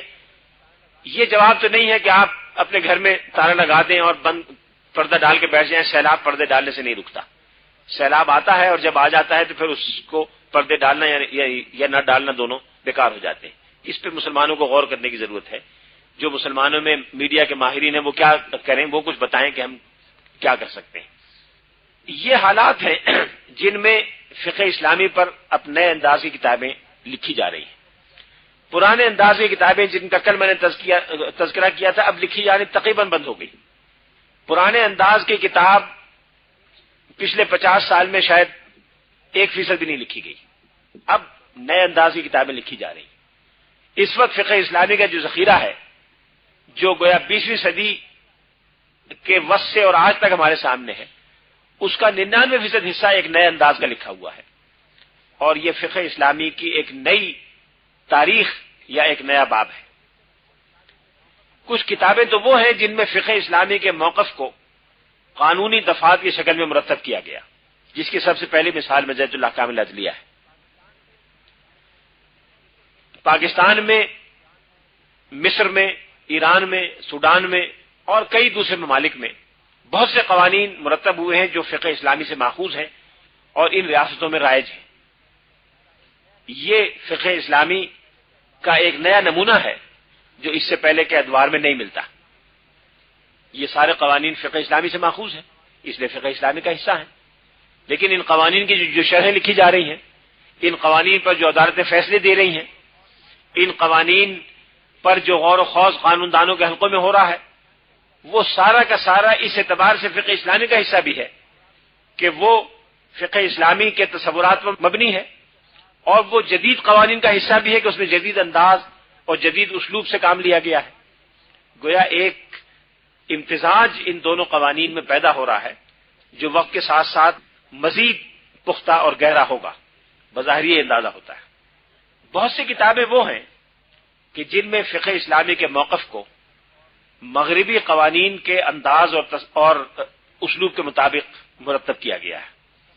یہ کام پاکستان میں بہت کم ہوا، لیکن عرب دنیا میں بہت تفصیل کے ساتھ ہوا ہے۔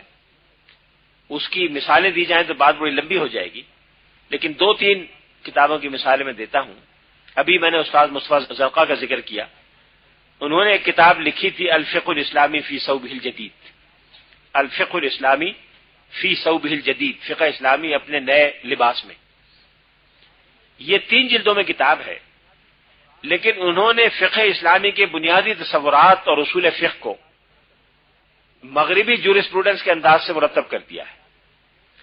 مغربی جورسپروڈنس پر جو کتابیں ہیں، ان میں جو ترتیب ہے یا جو اسلوب ہے یا جو مضامین کی تقسیم ہے، اس کو اختیار کر کے استاد مصطفیٰ زرقا نے فقہ اسلامی کے مواد کو اس میں بھر دیا ہے۔ اور فقہ اسلامی کا موقف سمجھنا آج کل کے عرب قانون داں کے لیے، وہ چاہے فرانس سے پڑھ کے آیا ہو یا کہیں سے پڑھ کے آیا ہو، چونکہ عربی اس کی مادری زبان ہے اور عربی جانتا ہے اور قانون عربی ہی میں روز پڑھتا پڑھاتا ہے، اس لیے اس کے لیے سمجھنا آسان ہو گیا ہے۔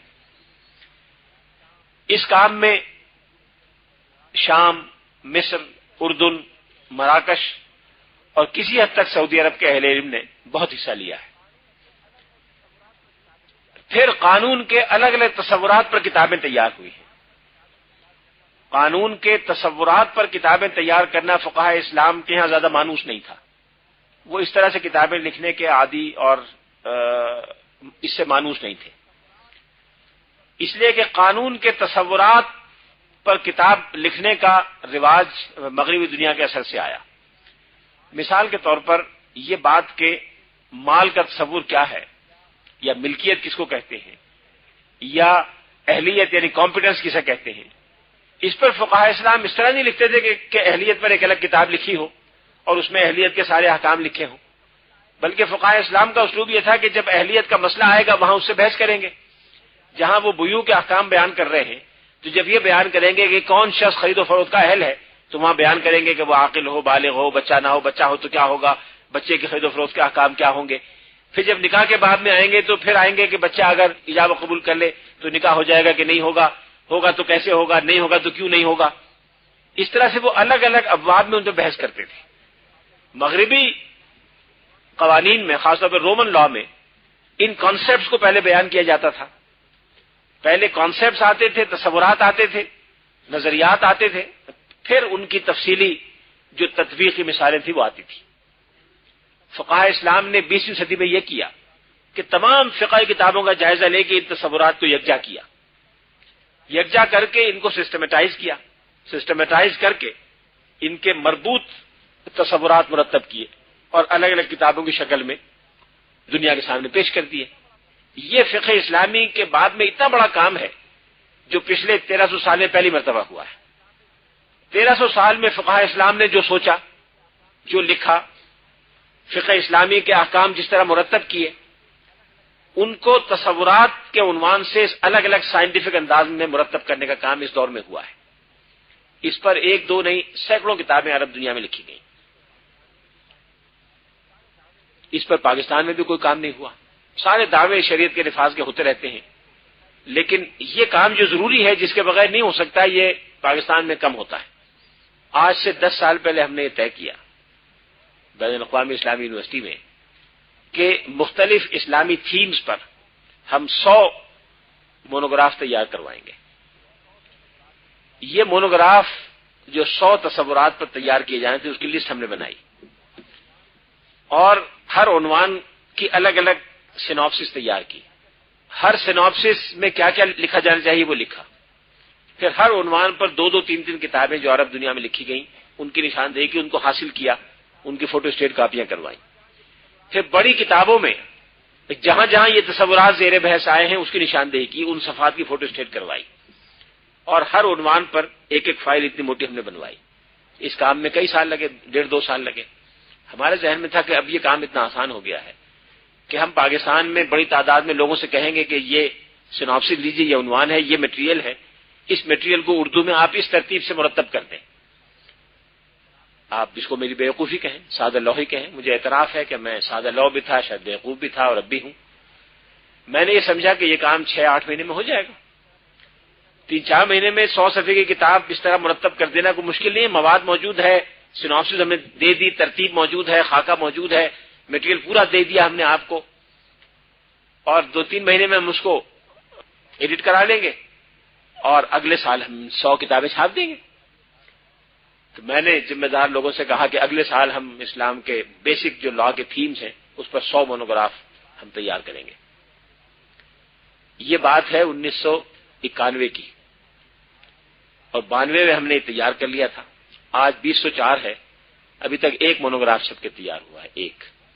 جن جن حضرات کو ہم نے لکھا، میں شکایت نہیں کرتا کسی کی، ہوگے لوگوں کے واقعی عذر ہوں گے، مصروفیات ہوں گی، ان میں سے کسی ایک نے بھی وعدہ کرنے کے باوجود، اور ہم نے بہت اچھے معاوضے کی پیشکش کی تھی جو پاکستان میں عام طور پہ اس طرح کے کام کے لیے نہیں ہوتا، معاوضہ لے کے بھی لوگ تیار نہیں ہوئے۔ ایسی مثالیں ہیں کہ معاوضہ پیش کی، لے لیا اور کام نہیں کر کے دیا۔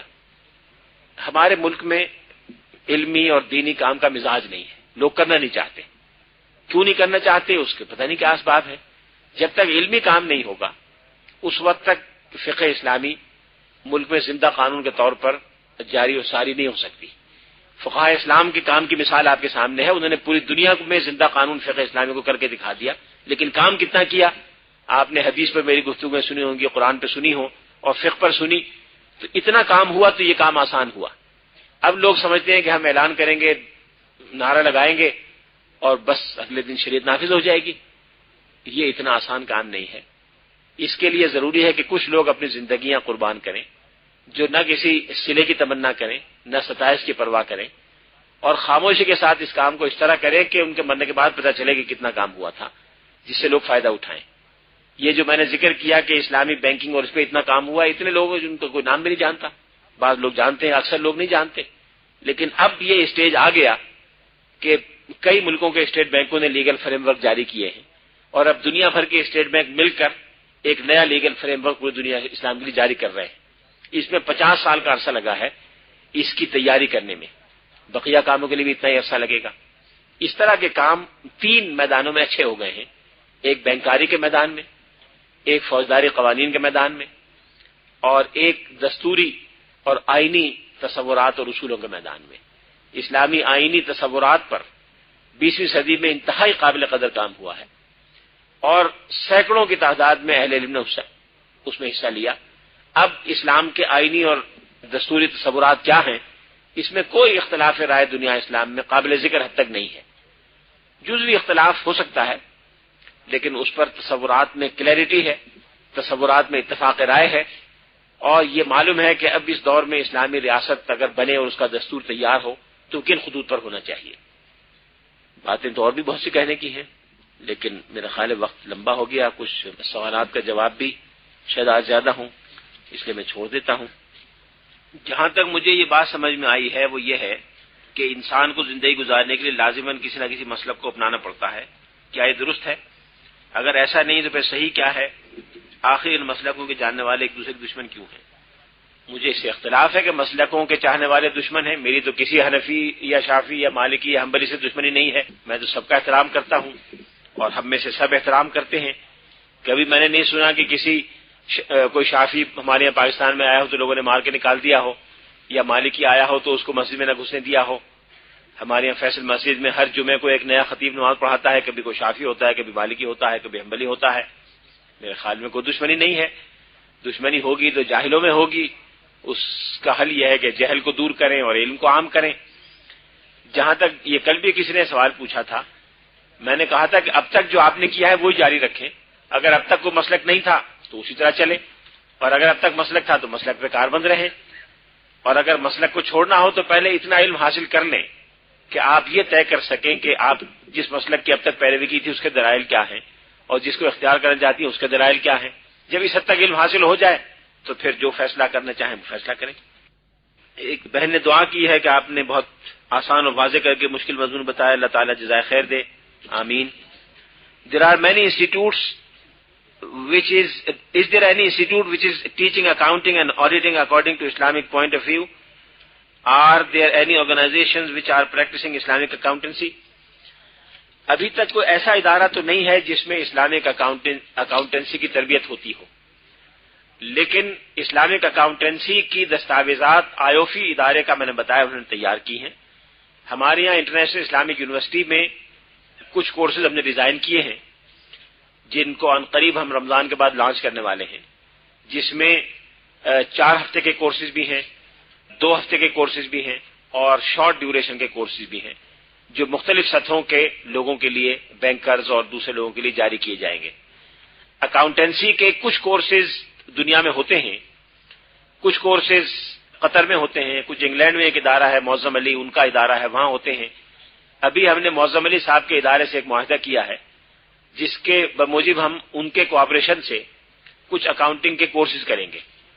اکاؤنٹنگ کے جو کورسز ہیں اس میں بنیادی طور پر 2 چیزیں بتانی ہوتی ہیں، ایک فقہ کے بنیادی احکام اور شریعت کی ہدایات جو جدید کاروبار کے لیے ناگزیر ہیں، اور دوسرے اکاؤنٹنسی کے وہ طریقے جو اسلامی اداروں کی اکاؤنٹنسی کے لیے ناگزیر ہیں۔ اسلامی یونیورسٹی میں ہم نے ایک MSc کا پروگرام شروع کیا ہے اور ایک PGD شروع کیا ہے، post graduate diploma in Islamic banking and finance. اس میں اسلامک اکاؤنٹنسی پر بھی ایک کورس ہے۔ جو حضرات ڈپلوما کرنا چاہیں وہ 1 سال میں یعنی 10 مہینے میں ڈپلوما کر سکتے ہیں، اور جو MSc کرنا چاہیں وہ ڈپلوما کے بعد مزید 1 سال لگائیں اور MSc کر لیں۔ یہ پروگرام بڑا کامیاب ہے، اس میں بڑی تعداد میں لوگ آ رہے ہیں۔ یہ شام کو ہوتا ہے، رات کو اس کی کلاسیں ہوتی ہیں شام سے لے کر رات 9 بجے تک، اور اب 3را سال اس کا جاری ہے، اور 3 بیچ ہمارے یہاں اس وقت اس میں کام کر رہے ہیں، 1 پاس آؤٹ ہو چکا ہے۔ Sir kindly state the language in which these monographs have been prepared. ابھی کہاں پریپیئر ہوئی؟ تو ایک ہی ہوا ہے، ہم اردو میں کروانا چاہتے تھے، اردو میں ایک تیار ہوا ہے، وہ آپ چاہیں تو شریعہ اکیڈمی سے لے لیں۔ Sir you told us about masters in this subject, I am interested to do it, kindly will you provide me future information. International Islamic University میں ایک کلیت الشریعہ ہے جہاں LLB آنرز شریعہ اینڈ لا، LLB شریعہ، B آنرز شریعہ، اس طرح کے کئی کورسز ہوتے ہیں۔ یہ 3 سے 4 سال تک کے یا 5 سال تک کے کورسز ہیں۔ پھر LLM اسلامک لا میں ہوتا ہے شریعہ میں، LLM انٹرنیشنل لا میں ہے، LLM انٹرنیشنل ٹریڈ میں ہے، LLM کارپوریٹ فائنینسنگ میں ہے۔ ان سب میں اسلامک لا کے کورسز کمپلسری ہیں، ان سب میں جو اسلامک لیگل کنٹینٹ ہے وہ نیسیسری ہے۔ اب ہم اسلامی اصول فقہ میں ایک LLM شروع کروا رہے ہیں جو انشاءاللہ جنوری میں شروع ہوگا، آپ وہاں آنا چاہیں تو آئیے۔ سر پلیز انشورنس پر کوئی لیکچر ضرور دیں، میرے گھر والوں نے میرے نام پر بہت بڑی رقم انشورنس کی کرائی ہے، اگست میں اس کی آخری قسط جمع کرانی ہے۔ میں کہتی ہوں کہ یہ جائز نہیں، مگر گھر والے نہیں مانتے، کہتے ہیں زمانے کے ساتھ چلنا پڑتا ہے، بتائیے میں کیا کروں؟ کیا اس رقم کو ہدیہ یا صدقہ کرنا درست ہے یا گھر والوں کو ان کی مرضی کرنے دوں؟ یہ آپ مجھے الگ سے بتائیں، لکھ کے بھیجیں کہ آپ کے گھر والوں نے کہاں انشورنس کروائی ہے، کس ادارے میں کروائی ہے، اور اس ادارے کے انشورنس کی تفصیلات کیا ہیں، اس کو دیکھ کے میں بتا سکتا ہوں کہ آپ کو کیا کرنا چاہیے اور کیسے کرنا چاہیے۔ انشورنس کی بعض قسمیں جائز ہیں، بعض ناجائز ہیں، اور بعض کو اضطراراً اختیار کیا جا سکتا ہے، اس میں کوئی حرج نہیں۔ مثال کے طور پر ری انشورنس ہے، ری انشورنس کے جتنے ادارے ہیں وہ پاکستان میں نہیں ہیں، پاکستان سے باہر ہیں، اور کسی مسلم ملک میں ری انشورنس کا ادارہ نہیں ہے۔ ری انشورنس مثال کے طور پر جتنے ہوائی جہاز فضا میں اڑے ہیں ان کی ری انشورنس ضروری ہے۔ کوئی ایئر لائن اس وقت تک کام نہیں کر سکتی جب تک اپنے جہازوں کی ری انشورنس نہ کرائے۔ تو اب یا تو آپ ری انشورنس کرائیں یا پی آئی اے کو بند کر دیں، دو ہی شکلیں ہیں۔ تو اس لیے پی آئی اے کو مجبوراً ری انشورنس کرانا پڑتا ہے، اس میں اتنی بڑی رقم انوالو ہے کہ کوئی مسلم ملک ابھی تک ری انشورنس کمپنی قائم نہیں کر سکا۔ اب تجویزیں آتی رہتی ہیں کہ سارے مسلم ممالک کو مل کے ایک بڑی ری انشورنس کمپنی بنانی چاہیے، جتنے بحری جہاز ہیں وہ ری انشور ہوتے ہیں۔ تو یہ واقعی ایک ناگزیر ہے، جہاں ایسی صورتحال ہو وہاں مجبوری ہے۔ اللہ تعالیٰ سے دعا کریں کہ وہ اس کی باز پرس نہ کریں۔ شیعہ حضرات کے بارے میں کچھ لوگ کہتے ہیں کہ یہ کافی منافقین ہیں۔ شیعہ گروپ جو کہ عمر فاروق اور صدیق اکبر کی خلافت کو نہیں مانتا، اس کی دلیل دیتے ہیں کہ نبی کریم کی صفات خلافت کا جو دے گئے ہیں، کچھ لوگوں کا کہنا ہے کہ آئین میں ان کو کافر لکھوانا ہے۔ دیکھیے یہ بڑی غیر ذمہ داری کی باتیں ہیں۔ جو لوگ یہ باتیں کہتے ہیں اللہ تعالیٰ ان کو ہدایت دے، یہ باتیں نہیں کہنی چاہیے۔ یہ دنیا اسلام میں ایک ٹائم بم رکھنے کے مترادف ہے۔ شیعہ حضرات آج سے نہیں ہیں، پچھلے 1400 برس سے ہیں، 1300 برس سے کم از کم چلے آ رہے ہیں۔ کبھی بھی مسلمانوں نے ان کو کافر نہیں کہا۔ بڑے بڑے اہل علم جنہوں نے شیعوں کے عقائد کا مطالعہ کیا ان کو غلط تو کہا، اس پر تنقید بھی کی، اس کی کمزوریاں بھی واضح کی، لیکن کسی نے یہ نہیں کہا کہ شیعہ دائرہ اسلام سے خارج ہے۔ لہٰذا یہ بات جو ابھی پچھلے 15-20 سالوں سے پیدا ہوئی ہے، اس نے بڑا فساد دنیا اسلام میں پیدا کیا ہے۔ شیعوں کے عقائد میرے نزدیک غلط ہیں، اسلام کے مطابق نہیں ہیں، بس بات ختم ہو گئی۔ میں ان عقائد کو صحیح نہیں سمجھتا، لیکن غلط عقائد کے علمبردار ماضی میں بہت سے لوگ رہے ہیں۔ خوارج کے بہت سے عقائد غلط تھے، لیکن ان کے خلاف کبھی کسی نے نہیں کہا کہ دائرہ اسلام سے خارج ہیں۔ شیعہ اس وقت بھی موجود تھے، حضرت ابوبکر صدیق خلافت کا انکار، ان کے زمانے حضرت عمر فاروق کی خلافت کا انکار کرنے والے پہلی صدی میں ہی بہت تھے، لیکن کسی نے انہیں کافر نہیں کہا۔ کسی کی خلافت کا انکار قرآن پاک کا انکار نہیں ہے۔